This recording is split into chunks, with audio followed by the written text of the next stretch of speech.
Bonsoir, bienvenue sur cette chaîne. Dans cette vidéo, nous allons apprendre à déterminer deux nombres, s'il existe, connaissant leur somme et leur produit. A. Factoriser un polynôme, si possible, et étudier le signe d'un polynôme du second degré. Alors, sans plus tarder, nous allons commencer avec notre premier exercice. Question numéro 1. On détermine deux nombres x1 et x2 s'il existe, connaissant leur somme S et leur produit P. Alors, avec le premier exercice, on donne la somme S qui est égale à 28 et le produit P qui est égal à 195. On sait qu'un trinôme du second degré est en général sous la forme AX carré plus BX plus C, où le A est différent de 0. Sinon, si le A est égal à 0, ce trinôme ne sera plus du second degré, il sera du premier degré. Alors, on demande ici de trouver les deux nombres s'ils existent. On sait que si le trinôme est du second degré, ça va exister si et seulement si le discriminant, d'abord le discriminant par la formule B carré moins 4AC qu'on a déjà appris dans la vidéo précédente. Quand le discriminant est supérieur ou égal à 0, ça veut dire qu'il va exister deux solutions.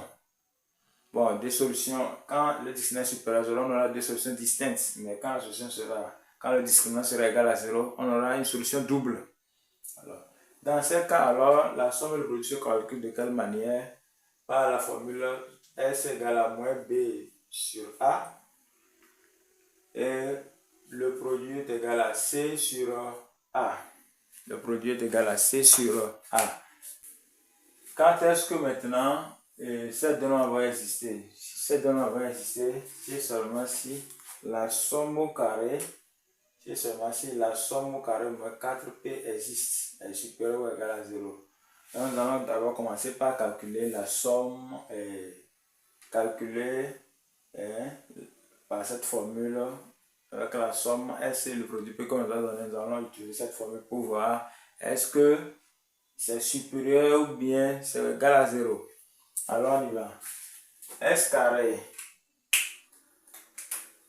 Alors S carré moins 4P, c'est égal à quoi? C'est égal à 28 au carré moins 4 multiplié par 195. Ça nous donne combien? On calcule ensemble, mais il nous pose du calcul pour vérifier ensemble. 28 au carré, ça nous donne 784. Et 4 fois 195, ça nous donne 780. Alors ce calcul nous donne combien? 784 moins 780. Mentalement, ça nous donne 4. Donc ça veut dire que notre S carré moins 4P est supérieur à 0. 4 et 4 est supérieur à 0.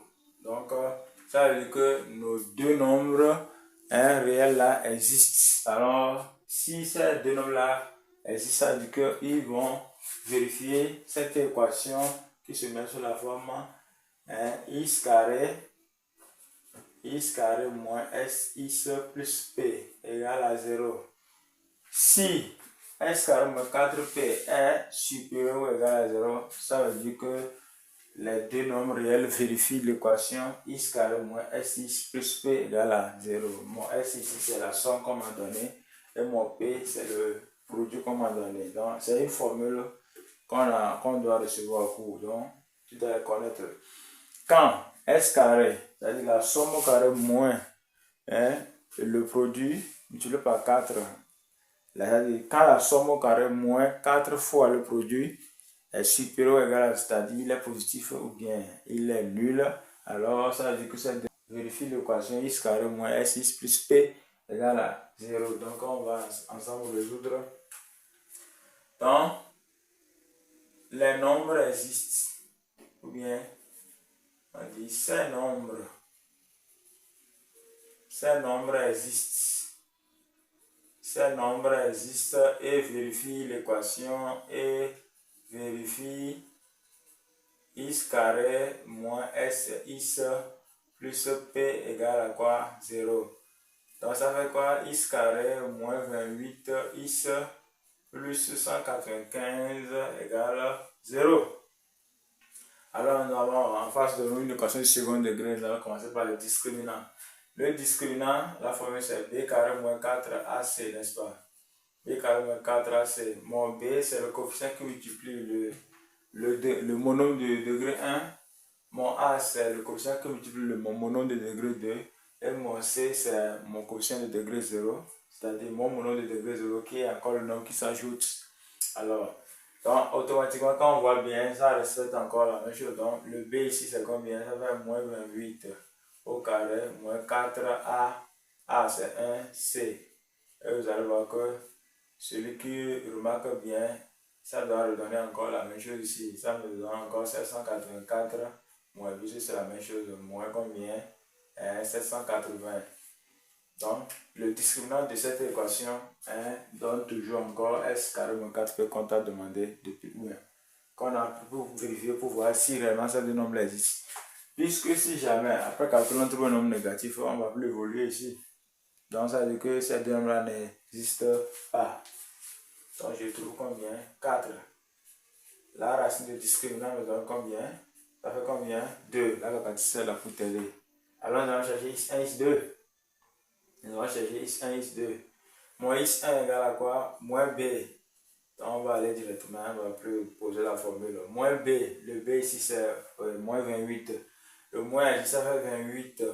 Moins racine de discriminant, donc moins 2 sur 2A. 2 fois 1, on a 2. Et moins X2, c'est la même chose, sauf que ici, j'ai un signe plus 28 plus 2 sur 2.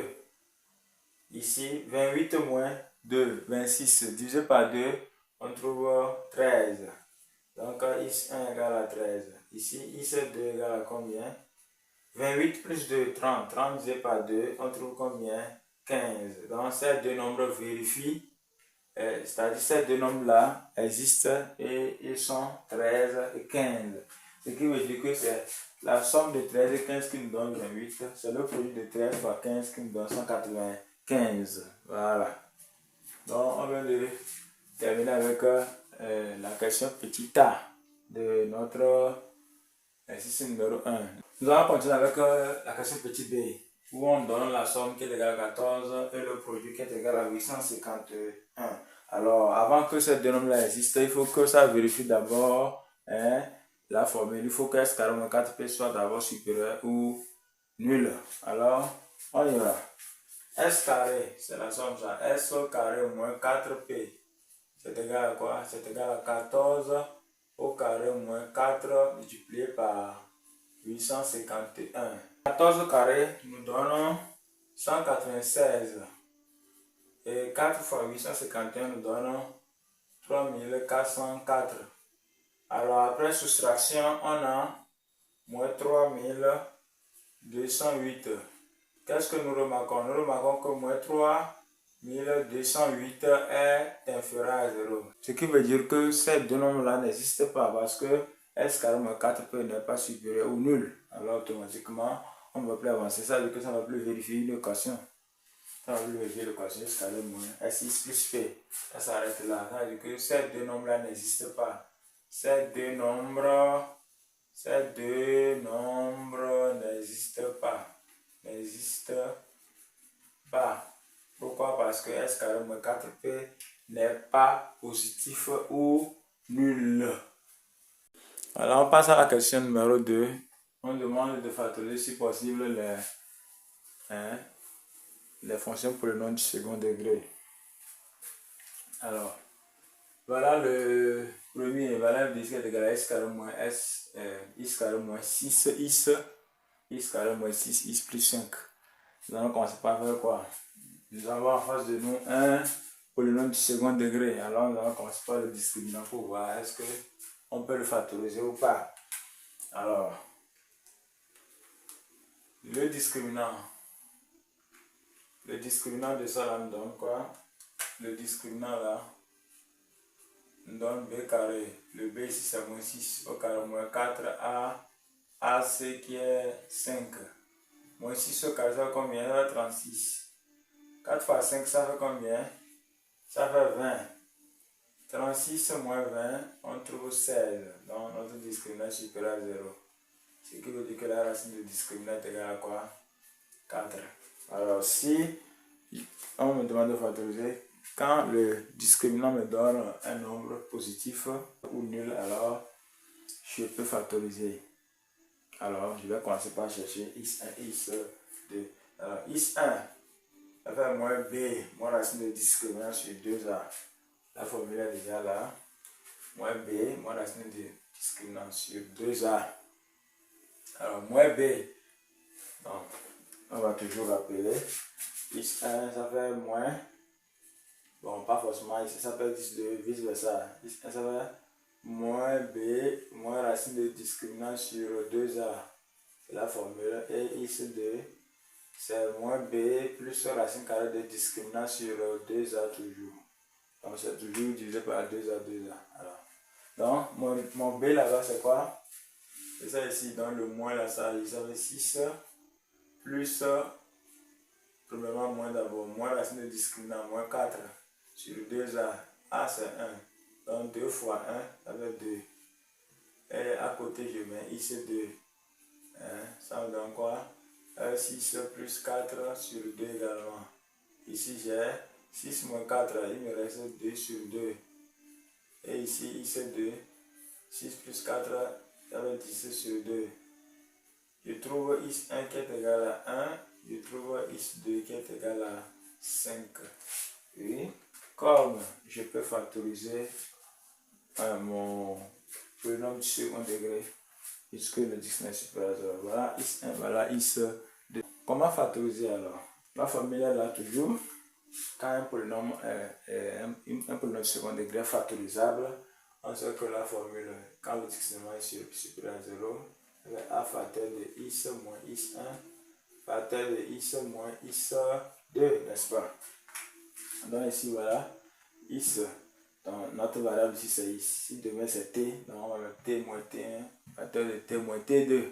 Donc, l'inconnu ici, c'est x. Alors, je vais mettre x moins x1, facteur de x moins x2. Sans oublier de multiplier par le coefficient qui multiplie le monôme du second degré, c'est-à-dire le quotient qui multiplie x carré. Alors, ici, dans notre cas, c'est 1. Alors, le a égale à 1, on n'a pas besoin de mettre a égale à 1. Donc, finalement, f de x se factorise sous la forme. Quand a c'est 1, donc ça veut quoi? X moins x1, facteur de x moins x2. Voilà, je viens de factoriser mon polynôme f de x. Nous allons évoluer avec le polynôme g de x. G de x, nous allons commencer toujours par, donc on me donne un polynôme de facteur si possible. Étant donné que c'est un polynôme du second degré, je vais toujours commencer par le discriminant. Alors, le discriminant de notre expression là, ça me donne quoi? Le discriminant, ça fait b carré moins 4ac, ça fait 6 au carré moins 4ac. b carré moins 4 fois a fois c. Donc ça fait quoi? 36. 4 fois 5, 20. 20 fois 7, ça fait 140. Donc 36 moins 140, ça donne moins 104. Puisque 30, il a 10, 6 sort, voilà. Donc qu'est-ce qu'on constate ici? Notre discriminant est inférieur à 0. Alors si le discriminant d'un polynôme vient d'un trinôme du second degré est inférieur à 0, automatiquement ce polynôme ou bien ce trinôme n'est pas factorisable. Donc ici, G n'est pas factorisable. Donc G n'est pas factorisable. G n'est pas factorisable, n'est pas factorisable. Factorisable. Voilà. Donc G n'est pas factorisable. Alors, nous allons continuer avec notre polynôme h de x où on demande de factoriser si possible. Alors, toujours, nous allons commencer, comme c'est un trinôme du second degré, nous allons toujours commencer par le discriminant. Voilà. Mais bon, quand je vois bien ce polynôme, on peut le factoriser. La forme a moins b le tout carré. Mais ici, l'objectif, c'est d'utiliser le discriminant. Il peut arriver que tu ne puisses pas remarquer. Il peut arriver que tu ne remarques pas que c'est la forme a moins b le tout carré et tu calcules le discriminant. Alors, ça va te donner quoi et comment factoriser. Donc, c'est l'objectif ici. Alors, on y va. Donc, le discriminant de ça, donc b carré Donc b carré, notre b c'est moins 4, donc moins 4 au carré, moins 4a, a c'est 4 et ici c'est 1. On trouve 16, un nombre négatif au carré donne combien? Un nombre positif. Ça donne un nombre positif, donc maintenant moins 16. Ouais, ça donne combien? 0. Ce qui veut dire que tous les polynômes, tous les trinômes du second degré, qui sont sous la forme a moins b le tout au carré, ont pour discriminant 0.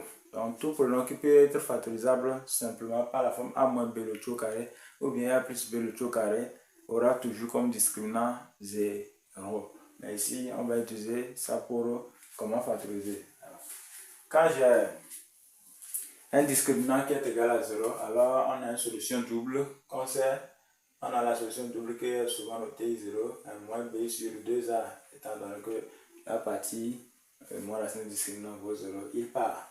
Et il est factorisable sous la forme a à tête de x moins 0, le tout au carré. Donc quand un polynôme est du second degré et son discriminant donne 0, voilà comment trouver la solution unique et voilà comment la factoriser. Alors on a déjà trouvé, voilà, le discriminant vaut 0, alors ça veut quoi? On va chercher maintenant notre x0. Notre x0 égale à quoi? Moins b sur 2a. Notre b ici c'est moins 4. Et notre a ici c'est combien? C'est 4. Alors on trouve 4 sur 2 fois 4. Donc il suffit de calculer, on simplifie. Je trouve x0 qui est égal à combien? Qui est égal à demi. Or si j'ai le discriminant qui vaut 0, voilà comment la forme factorisée est. Donc, ici l'inconnu c'est x, ici devait c'est t, on mettra t moins t0, le tout au carré, avec le coefficient a. Alors, on y va. Dans notre polynôme du second degré de x se factorise sous la forme 4 facteur de x moins demi au carré. Voilà. On a de factoriser également notre polynôme h de x. On tombe maintenant à la dernière question, la question numéro 3 qui demande ici de déterminer le signe des polynômes f de x, g de x et h de x. Ici, quelle que soit la valeur du discriminant, les polynômes ont toujours un signe. Même si le discriminant est inférieur à 0, il a un signe. Alors, si le discriminant est égal à 0, quel est son signe? Si un trinôme du second degré a pour discriminant qui donne 0, alors son signe se détermine par quelle formule? Alors, on a ce tableau-là. Ici, nous avons la solution double qui est ici 0, qui est là, qui est placée là. Ici, nous avons x.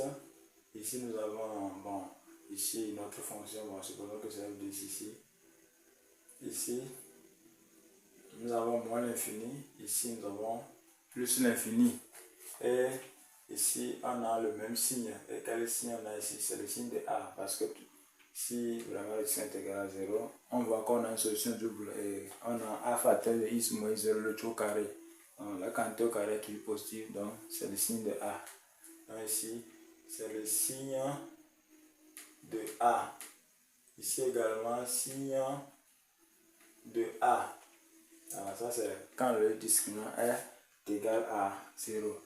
Qu'en est-il si il est supérieur à 0? S'il est supérieur à 0, on a deux solutions, x1 et x2, n'est-ce pas? Bon, supposons que dans notre cas ici, x1 est plus petit que x2. On ne le prend, c'est pas parce que c'est 1 et 2, non. On suppose. Alors, si on suppose que x1 est plus petit que x2, alors notre tableau de signes se traitera de cette manière. Donc, on a x ici, on a f de x. Bon, je vais choisir f de x. Ou bien je prends une fonction qui n'est pas ici. Bon. Donc, j'ai moins l'infini. On suppose ici que x est plus grand, est plus petit plutôt. Alors, je mets ça. Je mets ça. Alors, ici, j'ai plus l'infini. Alors, ici, j'ai quoi? C'est le signe de A. C'est le signe de A à l'extrême des 0 et le signe contraire à l'intérieur des 0. Donc, signe de A. c'est signe de A ici. Signe de A ici. Signe, bon, de moins A, des fois on met signe de moins A, des fois on met signe contraire de A. Donc, moins A. Si A est positif, moins A sera négatif. Si A est négatif, moins A sera positif. Donc, ils disent la même chose. Donc, ici, c'est signe de A. Donc, si le discriminant est supérieur à 0, strictement supérieur à 0, on a deux solutions distinctes, X1 et X2. Alors, le signe de A, c'est à l'extrême des 0. Les 0, c'est les valeurs X1 et X2 que tu as trouvées. C'est ces valeurs qui annulent ce polynôme, en vrai, dit ça. Les X1 et X2 annulent le polynôme de second degré. Donc, c'est les 0 évidents, c'est les racines évidentes. Alors, il change de signe. Non? Le signe de A à l'extrême des 0 et le signe contraire à l'intérieur. C'est-à-dire que si ici c'est plus, ici on aura moins. Si ici c'est moins, ici on aura plus. Alors, si le discriminant est inférieur à 0, on n'a pas de solution, on n'a pas de racine évidente, on n'a pas de 0 évident, mais on a un signe. Et comment se présente ce signe? Alors, je dessine encore le tableau. Ici, je mets ici, je mets, bon, j'ai supposé que c'est la fonction de x. J'ai moins l'infini, j'ai plus l'infini. Mais comme ça ne s'annule pas, j'ai plus l'infini ici. Comme ça ne s'annule pas, on n'aura rien ici. Mais le signe de A, signe de A, donc si A est négatif, il sera négatif sur tout l'intervalle. Et si A est positif, il sera positif sur tout l'intervalle. Voilà. Donc voilà le rappel de comment étudier le signe d'un pronom du second degré. Maintenant, nous allons évoluer avec notre cas. Dans notre cas, f de x, hein, le discriminant était supérieur à 0 avant. On a trouvé deux solutions distinctes, x1, x2, qui est égal à 1 et 5. Alors, nous allons faire le tableau.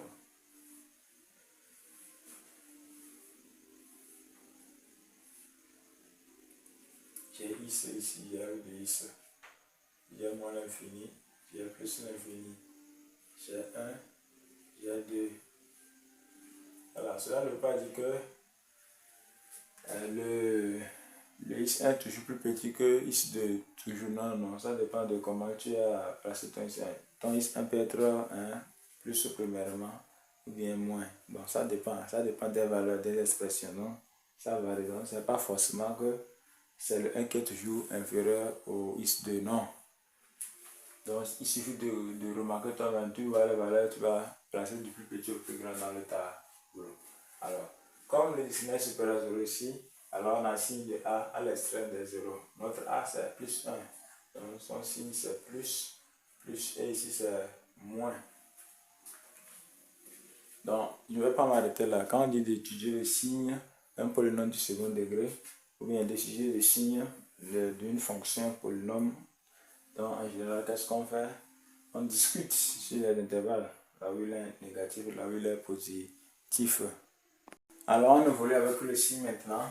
Alors, pour tout, donc ce signe-là c'est pour tout, bien quel que soit. Donc, pour tout ici, élément de l'intervalle, moins l'infini à 1 ouvert, union 5 à plus l'infini, on a quel signe? On a notre f de x qui est strictement supérieur à 0. Et on a pour x élément de l'intervalle 1 à 5, on a notre f de x qui est négatif. Et on a pour x élément de la paire 1 et 5, on a notre f de x qui s'annule, qui vaut 0. Voilà. Je viens d'étudier le signe de quoi là? De mon trinôme du second degré. Voilà. Donc, je vais continuer avec le trinôme G. Après F, c'est G. Donc, on va continuer avec G de X. G de X qui est égal à quoi? 5x carré plus 6x plus 7. Quand on avait calculé le discriminant, on a trouvé moins 104. Alors, si le discriminant est inférieur à 0, voilà le signe de G de X. Donc, le signe de G de X.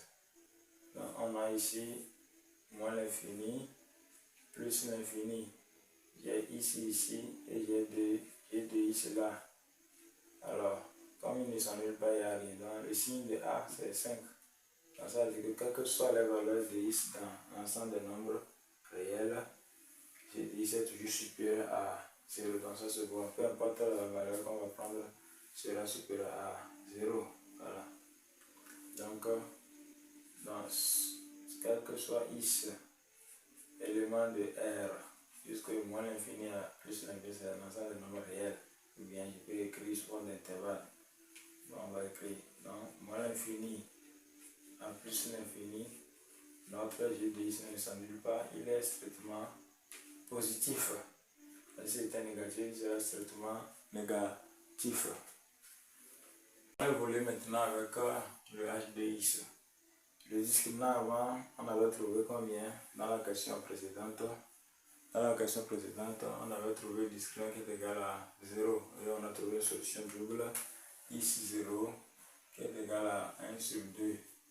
Alors, dans notre tableau de signes, nous aurons ici x. Nous aurons ici h de x moins l'infini plus l'infini. Et ici, comme il s'annule, mais il ne change pas de signe. Donc, signe de A. Donc, signe de A, c'est plus 4. Donc, plus. Donc, l'étude du signe, quel que soit ici l'élément de l'intervalle, moins l'infini à 1 sur 2. Union 1 sur 2 à plus l'infini. On a notre g de x qui est comment? Strictement positif. Et lorsque x appartient au singleton 1 sur 2, notre h de x, non, c'est pas h de x, c'est pas g de x, c'est plutôt h de x. On a h de x qui est supérieur à 0. Et ici, on a h de x qui est égal à 0. Nous allons déterminer cet exercice. Merci de liker, de commenter et de cocher la cloche de notification pour ne jamais manquer les prochaines vidéos. Ciao.